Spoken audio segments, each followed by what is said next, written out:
Pour Dieu, l'homme est le centre de tout.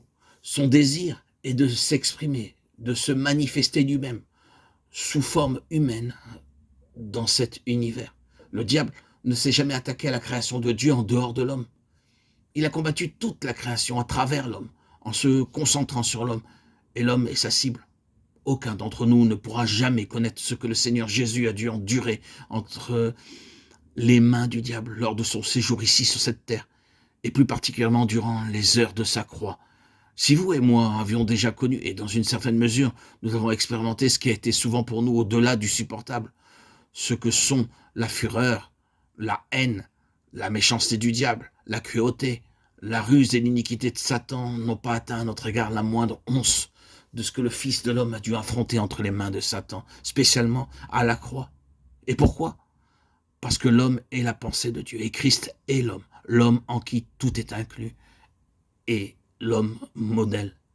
Le fait que Dieu obtienne au final un homme en gloire représente tant de puissance, de sagesse et de triomphe de la part de Dieu, comme ayant totalement déjoué, vaincu, dépouillé de sa puissance toute la domination de Satan.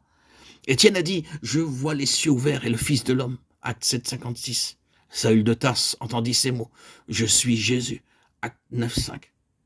Le mystère caché depuis tous les âges et les générations est précisément ceci, que le dessein éternel de Dieu est lié à l'homme et que Jésus-Christ est l'élu, l'homme en qui tout est inclus, le premier-né. Quand nous avons dit tout cela, nous n'avons rien dit et nous n'avons rien vu.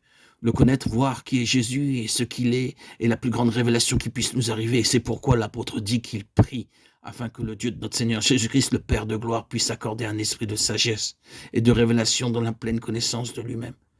Il n'existe pas une plus grande chose qui puisse à jamais se produire en dehors de la pleine connaissance de lui-même. Il ne s'agit pas de la pleine connaissance de Dieu en tant que Dieu dans sa divinité, il s'agit de la pleine connaissance de notre Seigneur, Jésus-Christ, dans la désignation, la pensée et l'intention de Dieu en tant qu'homme. Mais ce n'est qu'un aspect.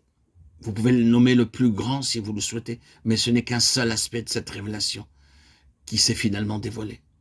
L'autre aspect est que la plénitude de la personne doit être manifestée corporativement dans l'Église des premiers-nés. Il est le premier-né de l'Église et celle des premiers-nés. Lui et nous sommes désignés comme un seul corps. Vous et moi, frères et sœurs en Christ, ne serons jamais incorporés à la divinité. Nous ne formons pas un seul corps avec la divinité. C'est avec l'homme que nous sommes un. Nous sommes incorporés à Christ, l'homme. Comme Paul, dans son épître aux Éphésiens, le dit, créant avec les deux un seul homme nouveau. Éphésiens 2,15. Et ceci est la plénitude de la personne de Christ qui se manifeste corporativement.